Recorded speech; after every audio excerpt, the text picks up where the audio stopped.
Welcome. I'm Bernice Ross, the CEO and President of Brokerage Up and RealEstateCoach.com. And I'm delighted to welcome David Greenspan. You're in Canada. Where are you in Canada? We are in Toronto. Toronto, wonderful city. And David is the founder of Mindshare 101.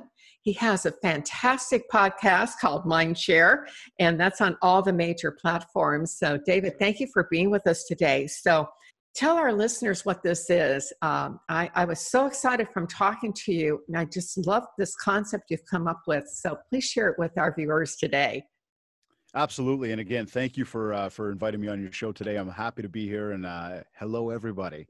Mindshare. Mindshare is a top-of-mind, intuitive, instinctive reaction to a product or service. So again, a top-of-mind, intuitive, instinctive reaction to a product or service. Meaning, what do you do for a living? And how are you going to occupy that tiny little space in my mind for instant recollection when I think about what you do? So I'm going to ask you a question now, Bernice. I'm going to ask you 3 questions. In fact, I'm going to go 4 questions. The first one is, if I say, I want you to tell me the first name that comes to mind when I say this. Running shoes. What do you say? Probably Nike. For sure you say Nike, just like the thousands and millions. Yeah, and not the brand I would buy, but. Okay, that's fine, but it's what you say. What about soda pop? Oh, Coke. Okay, what about fast food? What about fast food? Oh, probably McDonald's. Exactly. Okay, and those are exactly the same answers everybody else says, is Nike, Coke, and McDonald's. Now, when I tell you that those go on big screens in front of big audiences, and everybody at the exact same time says the exact same thing, when you click the button, it shows that logo that everybody else just said, that ain't magic. That is Mindshare. You see, Nike, Coke, and McDonald's are the biggest of the big. So my goal every day is to figure out how can I help my clients and my audience become the Nike, Coke, McDonald's of whatever it is they do for a living. So we just had the house painted the other day. The painter starts picking my brain because he's looking at my Instagram. He's looking up all the stuff I do. And he's asking, how do I do that? What do I do? Well, his goal is to become the McDonald's in the painting industry. So now, to all the realtors out there, my question then, and this is question number 4, is when I say real estate, what's the first name that comes to mind? Now, if you just screamed out your brokerage or your brand name, that's the second right answer. But if I called the front desk and I asked for an agent, do you get the deal, or is there an opportunity that maybe somebody in the office gets the deal? Well, somebody in the office can get the deal. So what you want me to say when I think of real estate, you want me to think about you, your name, first name, last name.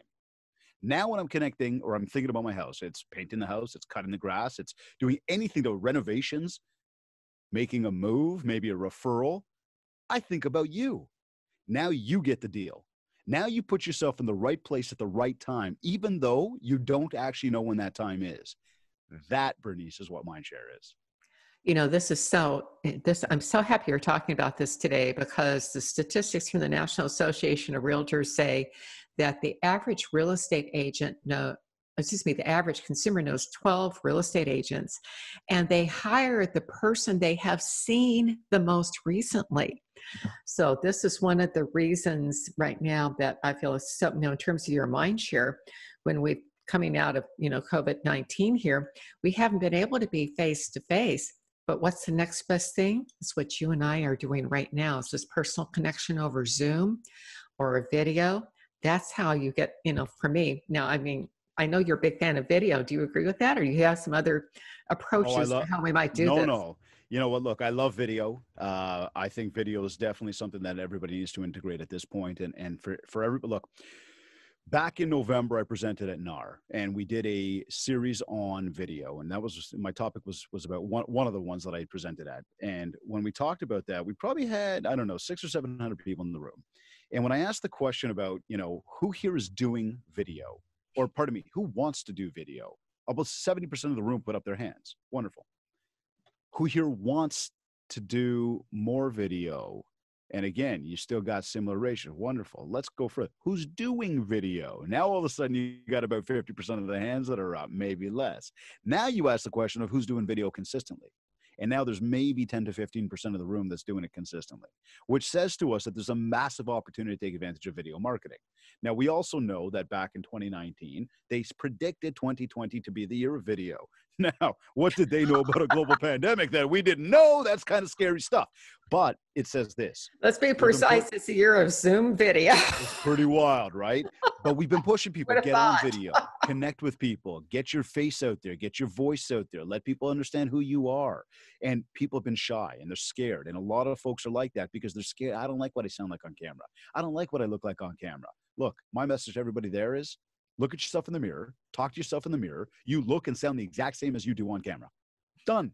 Move on, right? This has forced us to take advantage of video. This has forced us to get there. But I will sit here today and tell you that if you think that, you know, having a video only strategy is what's going to change your world, it is not the way it goes, because video is just one channel. In fact, we got 7 ways to communicate with another person. And I want to encourage everybody, go to my website, mindshare101.com, and download the 7 Ways to Communicate ebook. It's right there for you. It's free. It's right there on the homepage. Download it. Keep it as a resource. Because as long as you're out there every single day, building Mindshare across all of those channels, now you can look at yourself in the mirror at the end of the night and go, you know what? I did good today. And that's whether you got a deal or not. Because in this business, look, we're not selling pizzas. We're not selling cars. We're not selling travel packages. There is no discount you're going to be able to make today for somebody to just go and buy a house or sell a house. It doesn't work that way. I got to be ready to do it. I've got to want to do it. So just because you want the deal doesn't mean you get the deal. You need to earn the deal. And that's where, of course, all the training comes in, and it's like, what do you say? What do you know, what things do you use, so forth and so on.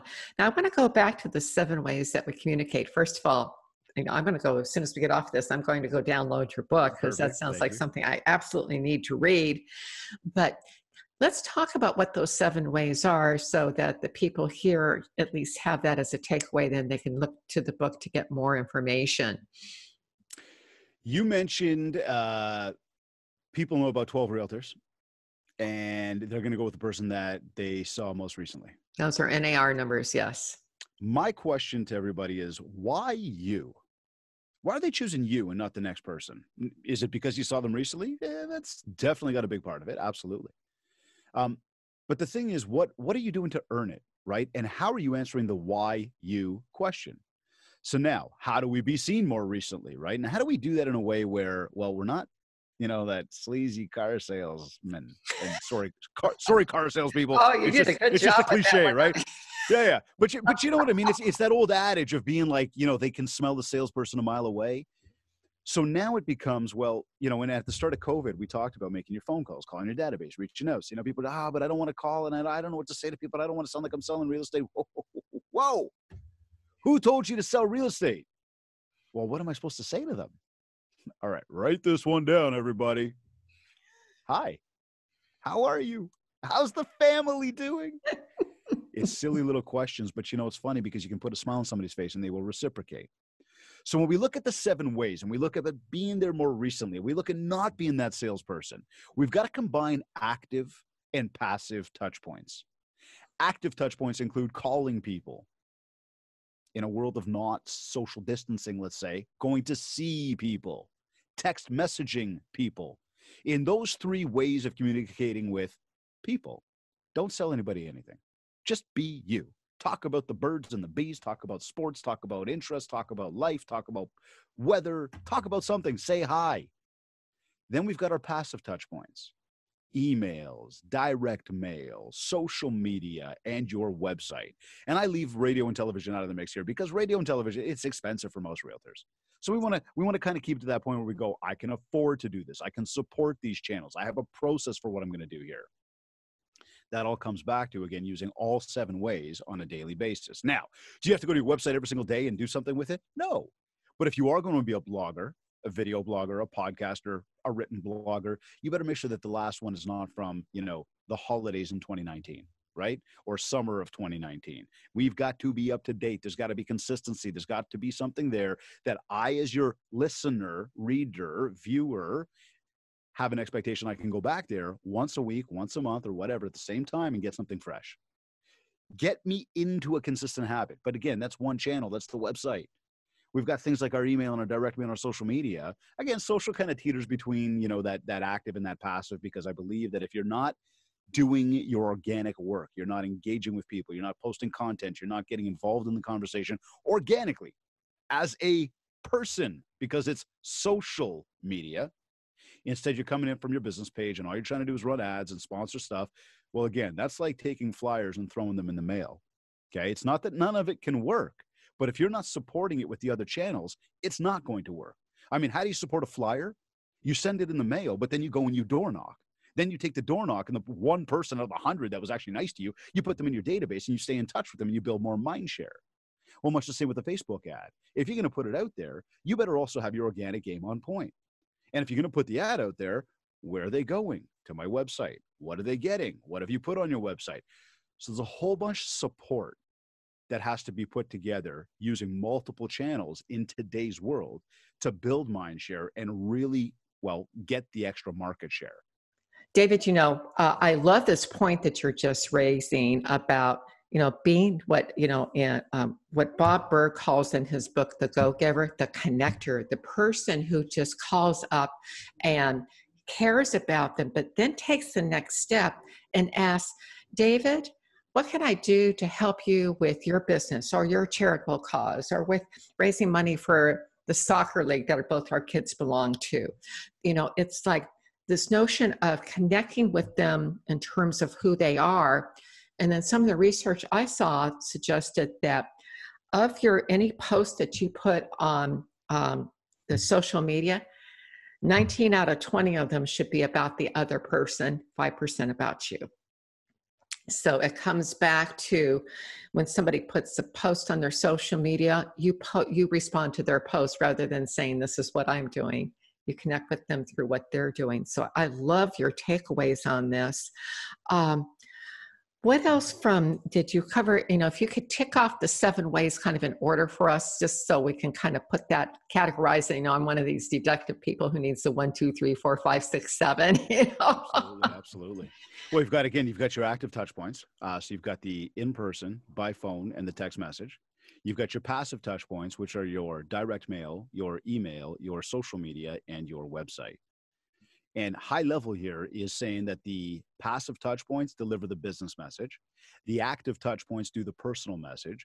Combined, you're delivering the message, you're building mindshare.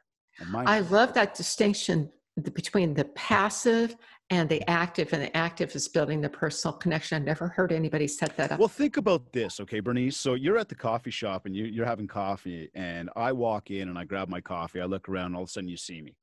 And every time you see me, I'm like, hey, want to sell your house? Hey, want to know what's going on with the market? And you see me with that coffee and there's an open table or an open chair at your table. What do? You're like, oh my God, I hope he doesn't see us. I don't want him coming over here. At the same time, if every time you see me, I don't have any of those conversations with you, I talk to you like a normal human being, we make great conversation. Again, I use the birds and the bees as an example, which could be boring sometimes, but you know what I'm saying? We talk about that stuff. Now, when you see me, you might be, Dave, come over here, sit down. Now, I don't say anything to you about real estate, but you're on my mailing list, my email list, my direct mail list. I know you see my social media, and I'm making sure to deliver the message over there. So it's passive. You can scroll by it. You can throw it out. You can delete it. You can mark it as spam if you want to. I am not there. So you know what I do for a living, but when I'm with you, I never do that to you. So you actually kind of like me. And we know it's a know you, like you, trust you business. So again, how are we mixing both of the active and the passive to get the message across that I'm a nice person? By the way, I'm in real estate. I'd love to be a realtor. How do we get that message across? This is such an important takeaway. And I that distinction between the passive and impassive, I've never heard anybody lay that out before, David. That was absolutely brilliant, in my opinion. Cool, so if we could shift gears a little bit right now, you're doing a lot of coaching. You're working with a lot of, you speak internationally. You have, you just have just such I've been in the business for over 20 years, but, and working with the Mindshare concept for a very long time as well. Kind of what are you seeing in terms of the challenges that people are facing at this moment in time? I mean, we've got, a lot of very difficult situations here in the States right now. How are you helping your clients approach this? What are some of the issues and what are let's talk through maybe some stories or some things if you wouldn't mind sharing. You know what? We're facing new challenges every day. Um, from a coaching perspective, we're dealing with the smallest of challenges, the things that eat people's time. Had a client the other day that was racking her brain on why her friends list kept going down, but she kept accepting new people on her friends. This is her Facebook group. Now, as insignificant as that is, she spent 3 days trying to figure this out. She's a coaching client. She didn't tell me about it. So when we got onto our call and I said, what's up? And we started talking, we started to pry that out of her and realized, wow. So that's a tiny, tiny little challenge. But then we got the big challenges of, hey, I've been off of work for 3 months. I kind of went into, dormant mode, and I don't know what to do now. Nobody's out there. I had a client of mine the other day. She says to me, Dave, I got my daughter at home. My husband's working full time. My daughter hasn't got, she's not in school anymore because everybody's home now. She says, plus, anytime I get an opportunity for a listing presentation, they want me to do it for 1%. She goes, I don't want to cut my commission. What do I do? I've got no deals. I've got no time. Now we've got to work through that process. So from a challenge perspective, Bernice, it ranges all over. But I do want to say this. We have, for the past number of years, been asked, what is the big disruptor in this industry? Now, as of late, the big disruptor was this big thing called COVID. Then we've got everything else that 2020 has brought to our world these days, right? But let's go even bigger. I believe the big disruptor is us. It's people. Now, some might go, well, Dave, don't you think it's technology? No. Technology is definitely a tool, but we are the ones that have decided to take technology and use it. We're the ones that implement it. We are the ones that put it between us and the other person.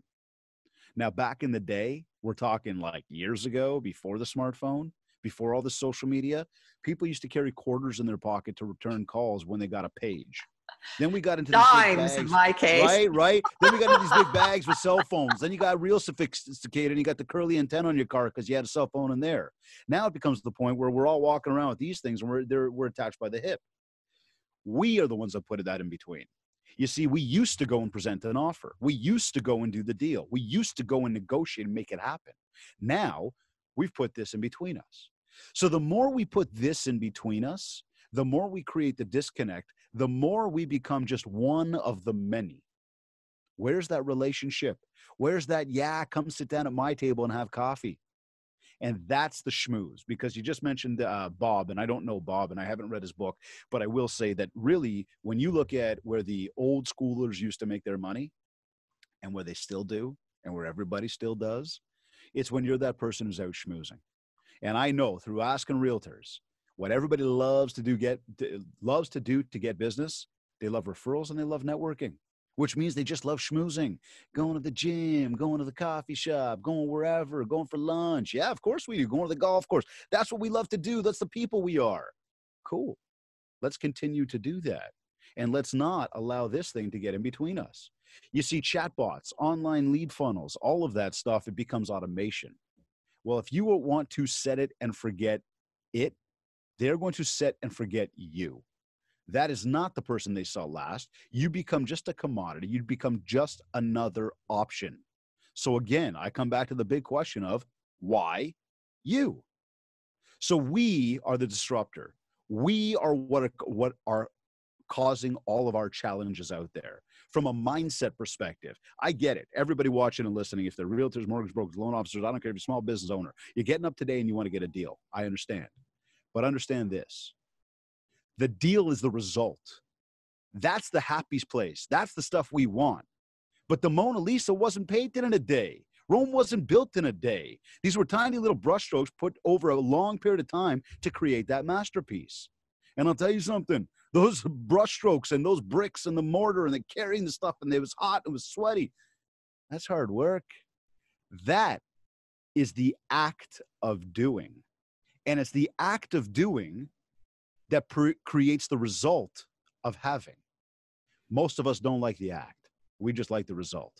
Well, again, we are the challenge. We are the struggle, because we believe that if we spend enough money, this thing is our savior. And it is not. It is just another bright, shiny object. And these things are smart, but they ain't that smart. Let's be clear.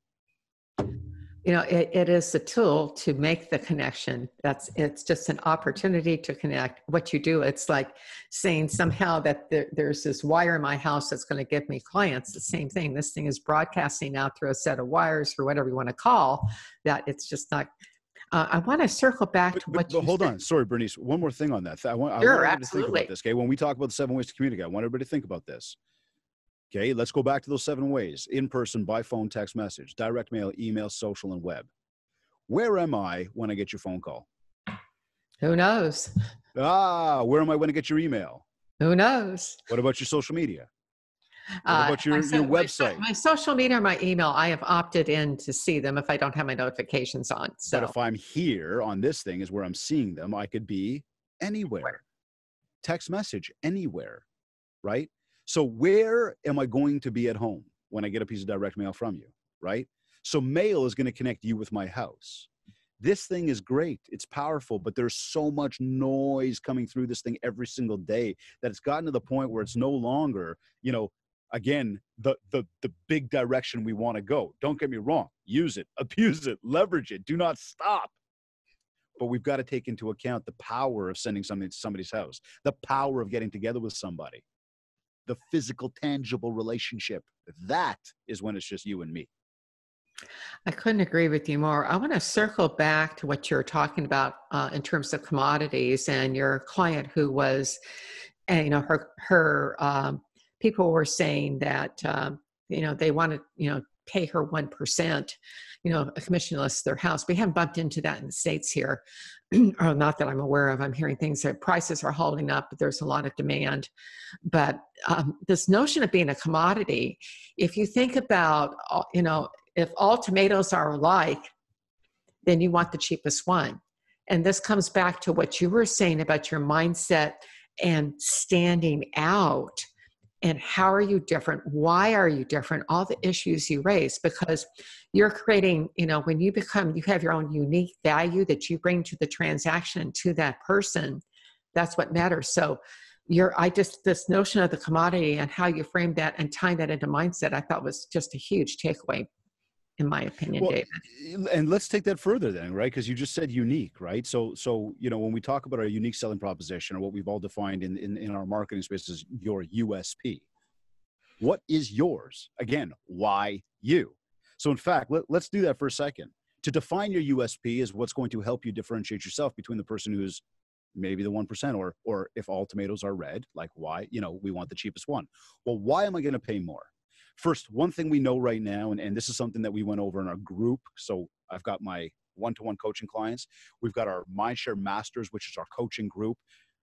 Bernice, this is less than 62 cents a day, okay? And literally daily, everybody is getting a whole bunch of value add content that they can implement into their day every single day. They're getting weekly VIP room access to the Mindshare podcast, so to be able to have one-on-one questions with my experts. And then they also get a bi-monthly live Mindshare where it's a collaboration of minds. They control the show. We all get onto a Zoom just like this, and they will, we'll spark the conversation, but together we will talk about challenges and ideas and going forward. And so we brought this question up the other day about what do you do about the 1% commission? And I didn't have to say much. I just allowed my masters to answer that question to that one individual, even though they don't know exactly who's asking the question. But everybody started saying, hey, listen, we're working harder than we did before. It is tougher to show a house and sell a house right now because of COVID and all these regulations and rules around us. And granted, different states and different provinces and different countries are dealing with things slightly differently, but it's there. So you're actually working harder now.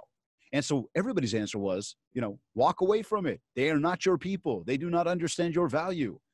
So then on the one-to-one, I asked her, I said, did you get the answers you were looking for? She says, yeah.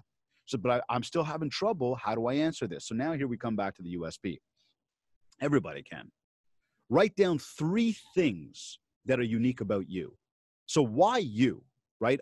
Before I said to you, we're not selling TVs, we're not selling pizzas, we're not selling cars, it's not travel packages. This is real estate, right? You cannot force this to happen. This has to happen when I, the homeowner, am ready. So what is unique about you? What are 3 things that are unique about you? Write them down.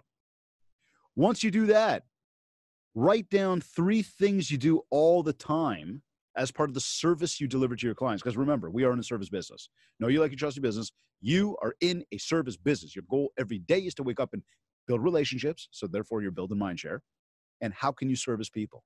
So again, what are 3 things you do all the time as a part of the service that you provide to clients?